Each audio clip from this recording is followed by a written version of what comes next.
Nitwa NYABITANGA Aline, ndi umukobwa w'abasegege bo mu rugabano. Data yitwa Zakariya Muhoza wasemwema w'abasegege, ariko ntabwo cyane ariho nkomeza, aho nkomeza aho se wakomeye cyane. Titwirata kuko turi abasegege cyangwa iki, turirata Yesu Kristo wabambwe akazuka. Yesu niwe nzanirata cyane, naho iby'imiryango n'ibindi, ariko nshatse kubabwira adresse yaje. Murakoze cyane, ndabizi neza kuko maze gutanga ibiganiro byinshi cyane, kandi nakurikiranwe n'abantu benshi cyane, ndabibona, ndabizi bakurikirana ibiganiro byanje. Yego, abantu benshi baranyitiranya, hari igihe abantu bampamagara bakambwira ngo se nguri Aline nguhe.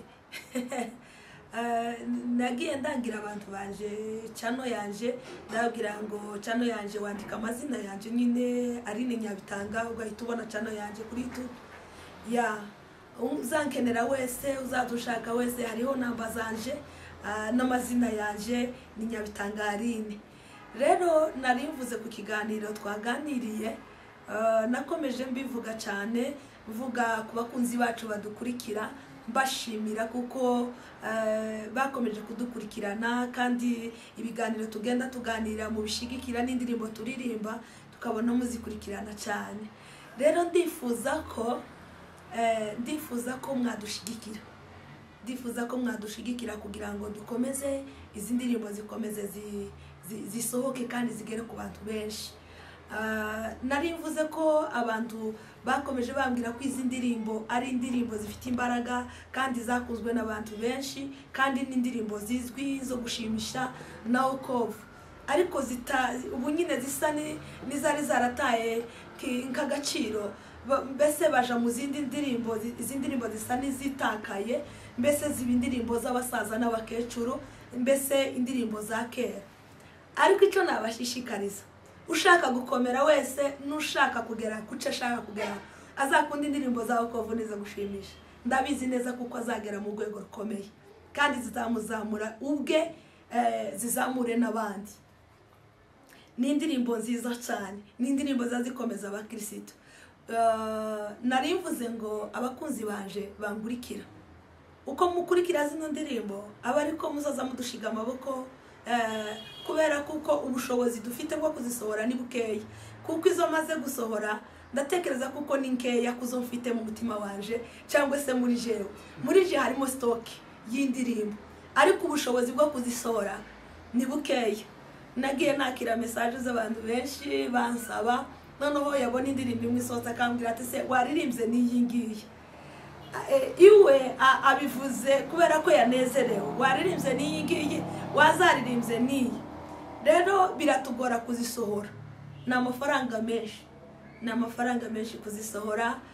Bibaye ngombwa dufite ubushobozi twozisohora kuko tuzumva, ariko ni amafaranga menshi. Tugenda dusohora bikurikiranye ubushobozi bwacu tuba dufite bukeya. Ugasohora indirimbo imwe ikamara amezi 2 utarasohora iyindi, cyangwa se ikamara ukwezi utarashira no mu mashusho itaranasohoka, ubwo ni ubushobozi bukeya.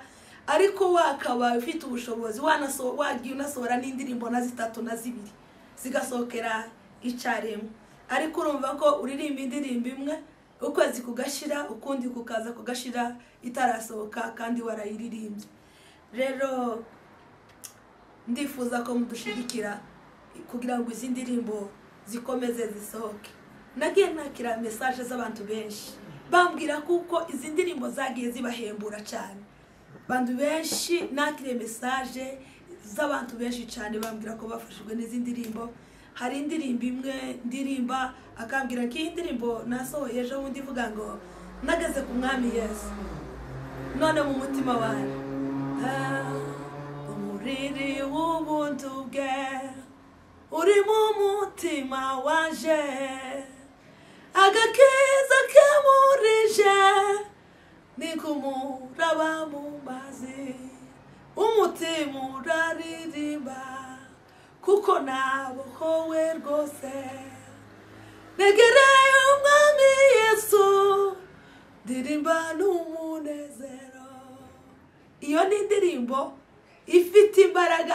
Nahamagawe n'abantu benshi cyane bambwira kuko iyi ndirimbo yabagizeho ububasha, yabagizeho kandi bamwe bakambwira ati iyi ndirimbo yankuye ahandi, iyi ndirimbo yankuye ahandi. Iyi ndirimbo nayisohoye igize amezi 2, narayisohoye amezi 2 n'igice, ariko kubera ubushobozi nyine tukazibika, tukaziririmba, twamara tukazibika, tituzisohora, tukarindira igihe tuzabona ubushobozi tukabona kuzisohora. Urabona nkanje naririmbye indirimbo nyinshi, ariko nyine turifuza ko mudushigikira zino ndirimbo zisohoke zigere ku bantu. Ubundi jewe umuhamagaro wanje nagize sinawugize mu nziririmbe ku bwanje ari uzisubizamo cyane, ahubwo nashatse kuziririmba ngo bazibagiwe bazibuke, n'abandi bari munsi yanje bazimenye, n'abandi bari hejuru yacu batazizi bazimenye, zigende zituzamura, zidufashe, zitugeza ahandi hantu, zidukuze. Zindirimbo n'indirimbo kabisa, indirimbo ziza z'abakristo. Murakoze cyane. Yes, murakoze cyane. Ubundi uyu muhamagaro jewe nakomeje musobanura kenshi cyane, buri gihe maze gukorana ikiganiro n'abantu benshi bambaza kuri uyu muhamagaro w'izi ndirimbo. Ubusanzwe ndi umuririmbyi, ndi umuririmbyi busanzwe, naturaga ndirimba tumigwa mu biterane byinshi cyane, ubundi nja mwivuga butumwa cyane nkaziririmba, ariko noneho nagiraga umutwaro wo kuzaziririmba zino ndirimbo kazisohora kugira ngo zigere ku bantu benshi, abatazizi bazazizumve n'abatazizi bazazimenye, kubera ko nje nazikunze izi ndirimbo, nkabona izi ndirimbo ni indirimbo zifite imbaraga ku muntu w'umukristo wese. Rero numva ko kubera urukundo nje nazikunze, numva ko n'abandi nabo bashobora kandi nabo kuzikunda, kandi ntibazikunda batazimenye. Ngira umuhamagaro wo kuzazisohora, kuzaziririmba kugira ngo n'abatazizi bazagende bazimenya.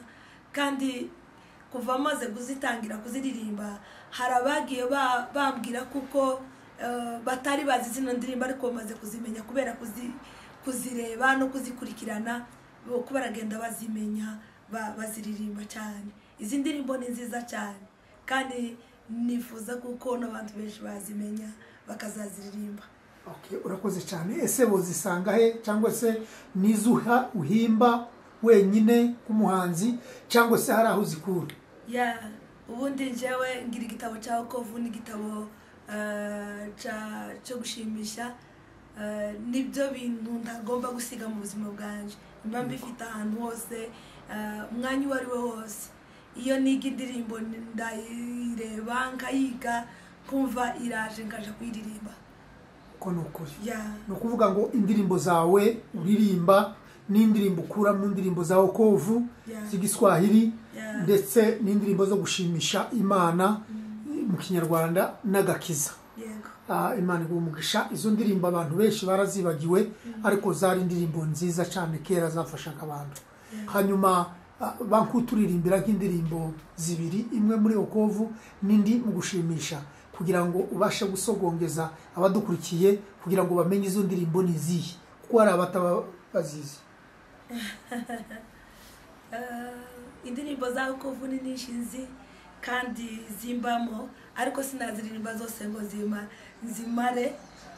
Gusa nzagenda ndirimba uko mbishoboye, ariko izo nzagenda ndirimba nyine ndifuza ko abantu benshi bazazikurikira. Warumbarije ngo se bazazisanga hehe? Bazazisanga ubu nagiye zishira kuri channel yanje. Iyo urebye kuri YouTube ukareba NYABITANGA Aline, uhita uzibona izo ndirimbo. Ni nyinshi kabisa, nzagenda nzisohora uko Imana izagenda ifasha. Izo nzashobora gusohora zazisohora. Hari indirimbo ivuga ngo maneno yake yana nguvu kushinda yote ya zamani, na watu wanapiga mbio kuomba neema ya Mwokozi, wakiyapata masamaha waimba wote sifu Mungu. Iyo ni indirimbo mpani itoza kugira ngo zayiririmbe n'abantu bose bazayumva. Maneno yake yana nguvu kushinda yote ya zamani, na watu napiga mbio kuomba neema ya Mwokozi. Wakiyapata masamaha, waimba wote sifu Mungu. Wakiyapata masamaha, waimba wote sifu Mungu. Amen. Amen. Iyo ni imwe muri zo z'igiswahili ziri muri wokovu. Iyo ndirimbo ndatekereza kuko abantu bayizi ni bakeya nk'abantu bakuze, ariko nk'abandi nko mu gihe cyacu cyangwa se n'abandi bari hejuru yacu hari abatazizi. Urakoze cyane. Yego. Mu ndirimbo zo gushimisha bigeze kutubwira ko nawo hari indirimbo ugenda uririmba zifasha abantu. Ninki yihe ku rugero? Twizera tuzabona cya gihugu cyo mu ijuru, kandi iyo ni inkuru nziza kabiza tugerageza. Turi hafi yo guhurira mu ijuru. Turi hafi yo guhurira mu ijuru. Izo ni indirimbo z'umwimerere zo gushimisha. Ni byiza cyane. Ni byiza kabisa. Hanyuma ubwo tukaba tubwira abadukurikiye ko hano turi kuri channel ya Nyabitanga Aline, ko buri muntu wese ushaka kuzaza kurikira izo ndirimbo, ni indirimbo nziza cyane pe, zirimo ibihimbano by'umwuka kandi zateguwe nziza, zitari bene utudukorasi turi mu kuririmbwa duce, n'indirimbo nziza zirimo amiga menshi kandi meza. Kandi izo ndirimbo n'indirimbo zahumetswe mu buryo mu by'ukuri buri muntu wese zigomba kumufasha. Nukuzireba hano kuri channel ya Nyabitanga Aline, winjiye wakanda no hasi ukaba abone cyangwa se ugakanda subscribe kugira ngo uzaze ukomeza ubone indirimbo ziwe zose ukazoza zisohora. Mwaba mukoze kandi mwaba mugize neza. Hanyuma ikindi twagira ngo rwose muri uyu mwanya tudatinze utubwire umuhamagaro w'izi ndirimbo, uburyo waje n'uburyo uhagaze kugeza ubu. Urakoze cyane. Ubundi nasangaga umuhamagaro wo kuburirimbyi, ariko ubu nyine natangiye kuziririmba nzishira mu bikorwa nyine kuko nabitekerezaga. Niho nabonye ko umuhamagaro waje wagutse cyane, kandi nagize inyota nyinshi zo kuziririmba kubera umuhamagaro. Ubundi umuhamagaro nawugize kera, ariko nuko ntari narabashije kubisobanukirwa cyane. Urabona niyo ufite ikintu hari igihe ugira umuhamagaro, ariko iyo utabonye abantu bakwegera ngo bakubwire ugende uganiriza abantu benshi, hari igihe umuhamagaro wawe usa n'ugenda ucumbagira. Ariko uko ugenda usenga ugira gute ukora ibintu byinshi, niko ukomeza kuzamuka wegera n'abandi banakugira inama. Ariko nabonye umuhamagaro waje muri iyi minsi nyine kuva maze gusora zino ndirimbo, nibwo nabonye inzozi zanje kuko nazigezeho neza. Kandi maze kuzigeraho nibwo nagize inyota nyinshi yo kuziririmba no kuzisohora. Ubu nyine kabisa ndi mu nzozi zanje nazishitsemo, ko ndasohora ico cyari mu mutima wanje. Ubundi numvaga ikintu kiri mu mutima wanje kitarasohoka, ariko ubu nyine numva cyarasohotse kabisa. Yego. Noneho ubwo uratangira, ubwo bimaze kuza naratangiye kabisa. Ubu nyine maze kuririmba indirimbo zitari nkeya, nkomeza n'umuhamagaro wanje wivuga butumwa zose mbikomeza. Ariko tuzadusaba abantu badukurikirana, kuko baza badukurikirana ariko bakaduha n'inama, bakanadufasha kugira ngo umuhamagaro wacu waguke ugere kure. Buriya rero hari igihe ugira umuhamagaro ariko nta bushobozi ufite, nta n'imbaraga nyinshi ufite, ukagenda ucumbagira kubera ko ubushobozi ari bukeya. Ariko tugize ubushobozi bugize bukomeye twagera ku bintu byinshi. Yego. Mukaba musaba abadukurikira bose ko bazajya babagira inama. Hano hasi hari ahanditse comment, abantu bazoza bandika bamugira inama. Ikindi nanone nimero ze za telefone ziri hano hasi murimo murazibona, abashaka bamuhamagara bakamubaza amakuru y'ibyo arimwo, bakamutera inkunga, bakamubaza mu buryo bishobora kumukomeza ndetse bikamusubizamo intege mu buryo bwo gukomeza kugira ngo azaza akomeza afungure akore n'izindi ndirimbo nyinshi. Ese kugeza ubu indirimbo uteganya gusohora nizihe? Byibuze wadusogongezamo indirimbo imwe kugira ngo abantu bayitegerezanyize amatsiko kugira ngo bazoza bazafungure bazokande kuri Nyabitanga Aline bayishaka, kandi utubwira n'igihe wenda zishobora kuba zahageze. Urakoze cyane. Urakoze. Indirimbo dufite ni nyinshi. Ubundi jewe kubera ko mfite ukovu mu nzu nagushimisha, hari igihe ndeba indirimbo nkagenda zipeza nkabura nimwe nagira nkabona zose zifite uburyohe kimwe zimeze kimwe zose, ariko dufite gahunda yo kuziririmba zose, ariko nta bushobozi dufite bwo kuziririmba zose. Tugenda turirimba uko dushoboye. Urabona kuko mbitekereza, hari igihe zishyira ku rutonde nkavuga nti ngomba kuririmba zino ndirimbo, ariko kubera ubushobozi bukeya karirimba nk'indirimbo imwe cyangwa zibiri, iminsi igatambuka, igihe zobonera ubundi bushobozi ngaswa kandi ngakomeza. Urumva ko tugenda dukora nabi gutyo, ariko data wo mu ijuru ndizera kuko azakomeza kudukomeza. N'ubundi twatangiye tutazi ko twagera aha, ariko Imana imaze kudukomeza kandi imaze kutugirira neza. Urakoze cyane. Ndibaza ko abakunzi bawe bagutegera kandi bagukurikira hano kuri no channel ya Nyabitanga Aline mu buryo mu byukuri uwagira icyo ashobora mu rwego rwo gusapotinga cyangwa gufasha uyu murimo, yagira icyo akora kugira ngo uyu murimo ubashe gutera imbere, kuko gusohora indirimbo ni amafaranga, audio, gusohora video ubwayo ni amafaranga. Ibyo byose bigatuma bikomeza kugenda bidindira, ariko turizera Imana kuko bizagenda bigenda neza kandi byose bizogerwaho kubera kuko ni ijambo ry'Imana, kandi Imana ishobora byose, ishobora gukora no ku mitima y'abariya bose bafite ubushobozi ukaba wabikora. Imana ibaho umugisha. Reka nanone dukomeza utugezaho byibuze indirimbo zazindi zimwe watubwiye uteganya kuzasohora, byibuze dusogongeze kikorasi imwe basi kivensi imwe kugira ngo abadukurikiye nabo bakomeze banogerwe n'ikiganiro kandi bakomeze bazikunde cyane.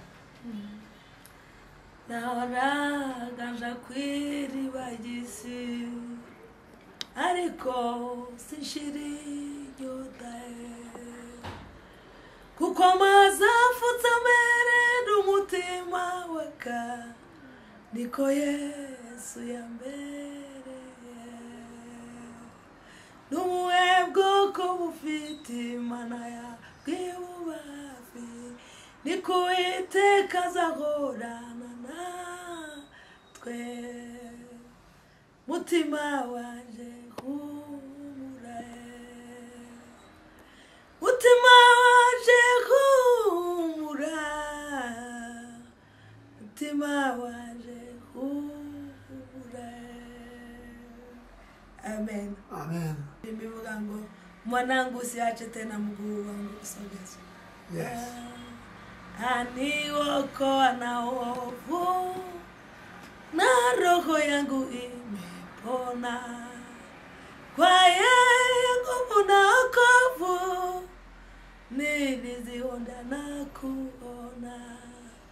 Aliyafanya vyote, maombi uyasikia, katika njia zangu zote atanilinda pote pia, katika njia zangu zote atanilinda pote pia. Mwanangu usiache tena mguu wangu usogezwe, kwa kuwa ni mlinzi mwema naye atasinzia kamwe. Alinda roho yangu nisije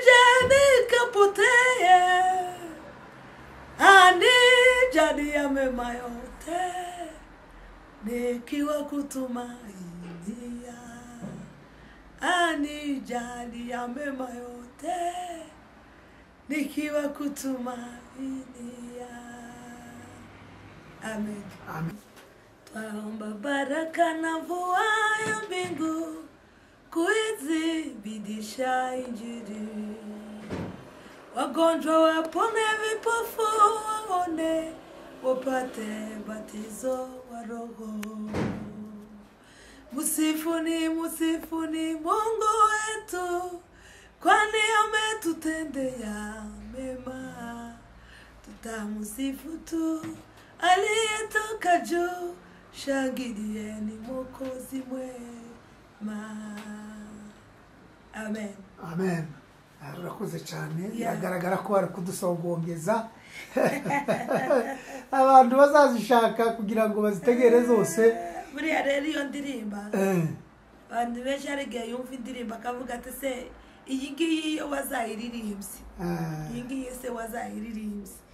Nuko ariko ntitwo ziririmba zose ngo tubishobore. Gusa nyine umuntu agiye avuga iyo ashaka akavuga ati iyi ndirimbo ndayishaka, yinsohorere ku giti cyanje, byoshoboka. Ariko indirimbo zose dutekereza ntitwabona ubushobozi bwo kuzisoma, ziba ari nyinshi cyane. Kandi nizo mwana sohoye kugira ngo ziririmbe zose mu kiganiro nk'iki kibyakunda. Ariko tubwira abadukurikiye ko izihari zose zimaze gusohoka ni nishi, ko zisanga hariya banditse kuri YouTube Nyabitanga Aline. Urakoze cyane.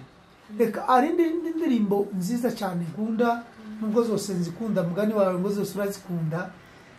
Ivuga ngo uhuru kama ndege bustani. Iyo ndirimbo ni nziza cyane. Nilimupa Yesu moyo wangu, alinipa tunu ya rehema, na sitaziona tena kamwe, hazitanitawala tena. Jua likifichwa kwa mawingu, kiti cha rehema ni karibu. Hapo ndipo shida ziishapo, na roho yangu yatulia. Hapo ndipo shida ziishapo, na roho yangu yatulia. Amen. Amen. Izo ni indirimbo z'igiswahili za kera twagendaga tuzumva turi abana, ariko nyine kubera ko zagiye zigira uburemere muri twe, twagize imbaraga zo kuziga kandi turazimenya. Icyo umuntu afitiye umwete azakimenya. Uko ni ukuri kabisa. Hari indi ndirimbo ivuga ngo heri halisi Yesu ni wangu. Heri halisi Yesu ni wangu, yeye mchunga, mimi ni wake. Heri yakini yote ni heri, juu ya mto aliye juu. Yesu ni wimbo na raha yangu, nitamusifu hata milele, na nitamwona huko mbinguni. Yesu ni wangu na mimi wake, nimebatizwa katika Roho, shangwe ya mbingu imo rohoni, moto moyoni pia kinywani, nashuhudia pendo la Mungu. Amen. Amen. Izo ni indirimbo nziza z'umwimerere zituma umukristo azamuka iyo azitekerejeho. Urakoze cyane kabisa. Urakoze kuri izi ndirimbo nziza cyane. Twaraziririmbaga kuva kera, ubu nyine ntabwo tukiziririmba. Nico gituma Imana ishimwa kuko yabigushize ku mutima kugira ngo uzaze uzibutsa abazizi ndetse uzikundishe n'abatazizi kugira ngo bazimenye. Hari n'indi izivuga ngo sawa na kisima safi chenye maji mengi mema. sinzi nimba nayo uyizi. Asubuhi ya uzima nitafika mulangoni kwa ajili ya upendo, nitapata kuingia. Yesu amelifungua lango zuri la mbinguni ili niingie humo kwa neema yake kubwa. Amen. Amen. Yeah. Murakoze cyane. Murakoze cyane kabisa. Ndumva indirimbo zose uzizi. Izo ntekereza ko ndumva uzizi kabisa.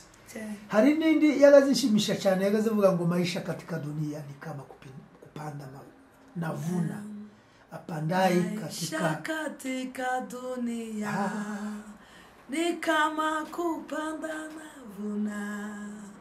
Apandaye katika mwili atavuna uharibifu.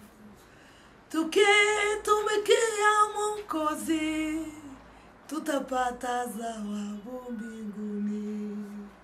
Waliodumu kwa pendo watamuhimidi milele. Amen. Amen. Yeah. Izo ndirimbo ni indirimbo nziza cyane. Yeah. Zagaza ziririmbwa kandi zigafasha abantu cyane. Esanje waririmbye indirimbo ivuga ngo wapiga hodi kwangu mugeni wafika. Ipigwa hodi kwangu mugeni Afrika, akiniomba nimfungulie. Umande umeshuka kichwani usiku, na nywele zangu zimelowa maji. Na huyu si mgeni, ni Yesu Mwokozi, sauti yake nzuri najua. Ninamfungulia naona ni Yesu, na siku hiyo sitaisahau. Ninamfungulia naona ni Yesu, na siku hiyo sitaisahau. Izo ni indirimbo za kera zazaga zirimbwa n'abantu bari mu masengesho. Ya je nibwo nazumvise twari tukiri abana, ariko zage zingiraho imbaraga nyine tugeze mu mahanga.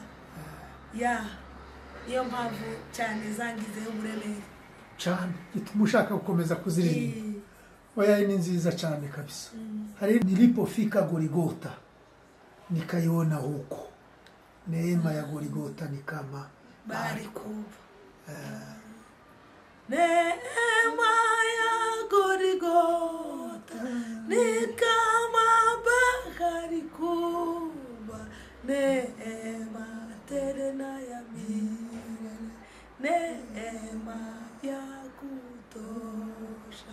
Soni wewe musambonyemo, amaro nifuzaga, natagana shaka sinabone. Gasozo mutimiteka, none ni Yesu mpaza wenyine. Tanarindi zinanemera, kukubugingo n'umunezero bibonekera muri we. Kukubugingo n'umunezero bibonekera muri we. Amen. Amen. Murakoze cyane. Izo ndirimbo ni indirimbo zo mu gitabo cyo gushimisha. Yego. Cyaririmbaga neza cyane. Hari n'indirimbo nanone ivuga ngo bakwishura urupfu rubi. Iyo ndirimbo ni indirimbo zifasha cyane. Bakwishura urupfu rubi biruta uko byavugwa, wavushijwe amaraso gutazapfa nabi nawe. Nakwihanganiye ibyo byose wanihanganiye iki, nakwihanganiye ibyo byose wanihanganiye iki. Nasize ubwiza bwaje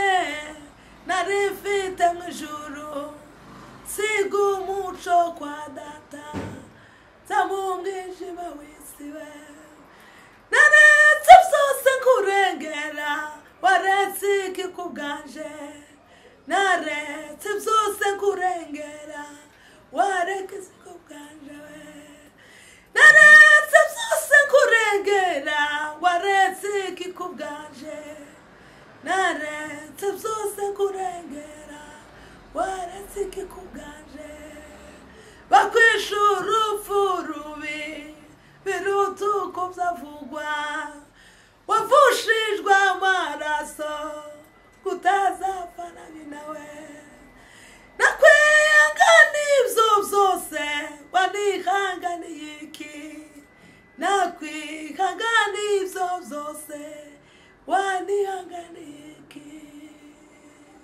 Amena. Yego. Imana ishimwe kabisa. Izo ni indirimbo zose nyine ziza zigenda zifasha abantu za kera. Za kera. Twebwe turi mu kuziririmba ntabwo izo ndirimbo twari tuzizi, ariko nyine twagiye tuziga kugira ngo tuziririmbe. Izo ni indirimbo za kera cyane, ariko zigira imbaraga n'ishimo wa Kristo cyane.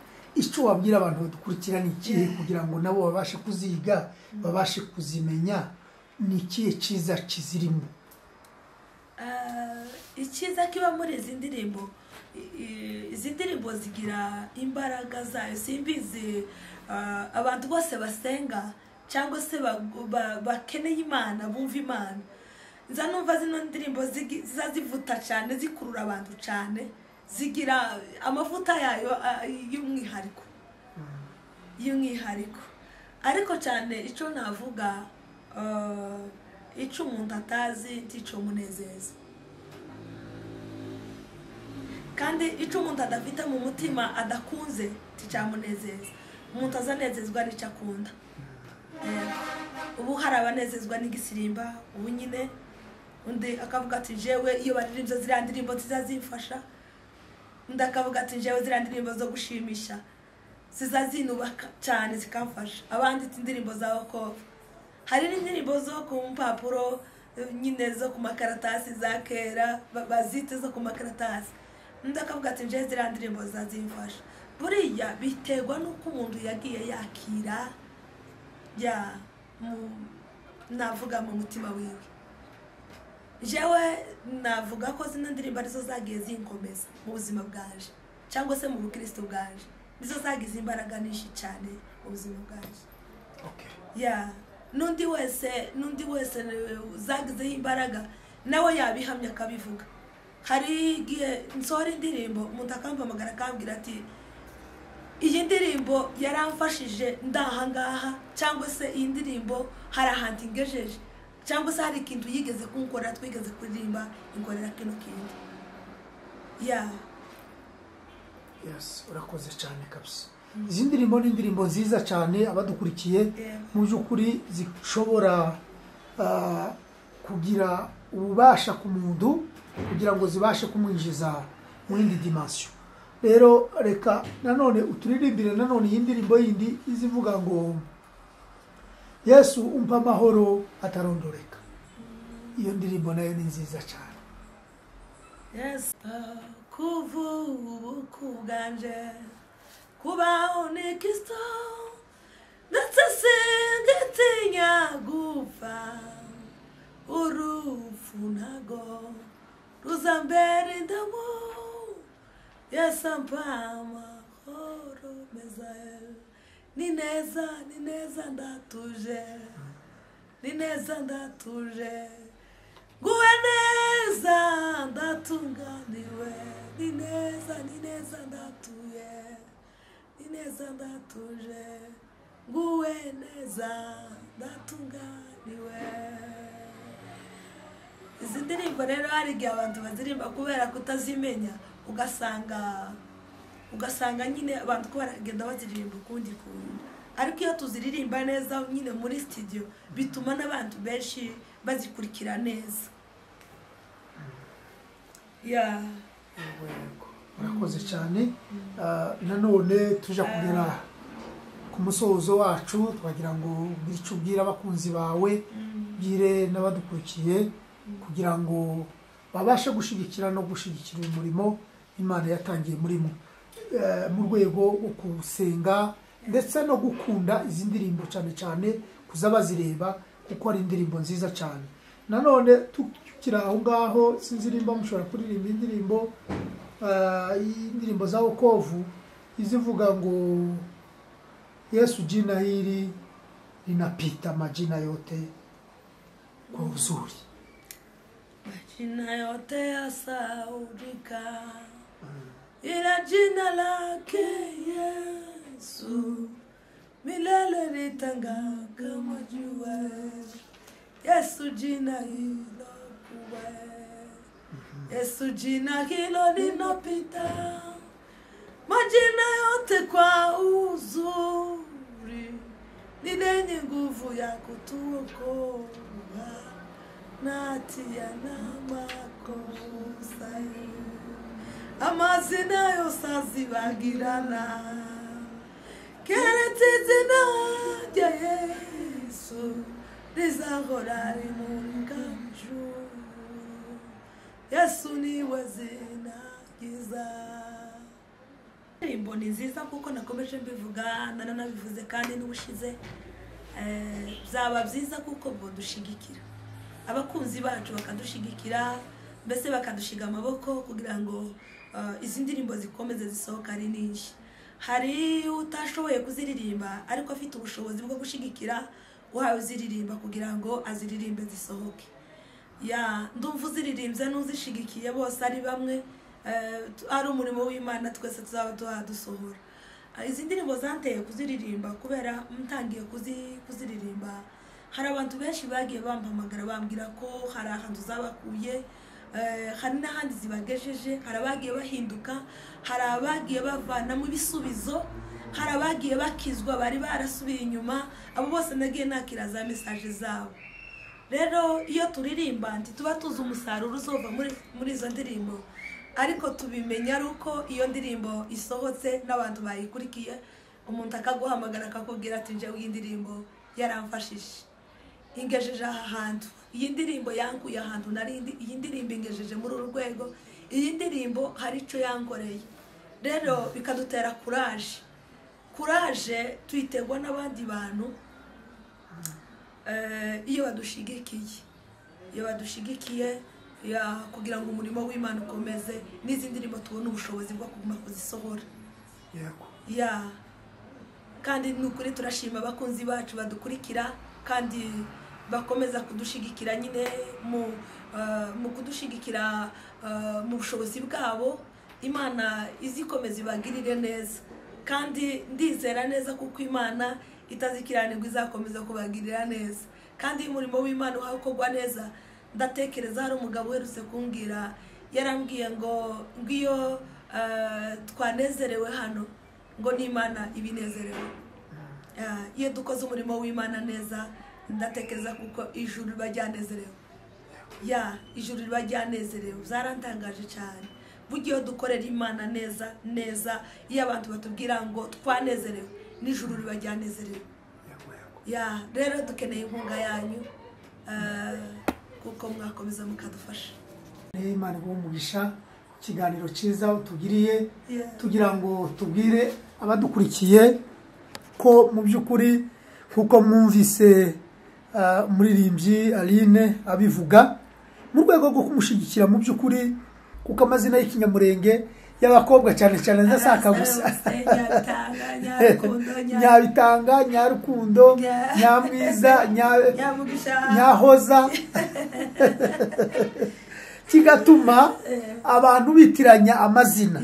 Ariko yabatangarije mu by'ukuri ko amazina ye muzayabona hano hasi, murayabona hano hasi yanditse neza, ni Nyabitanga Aline.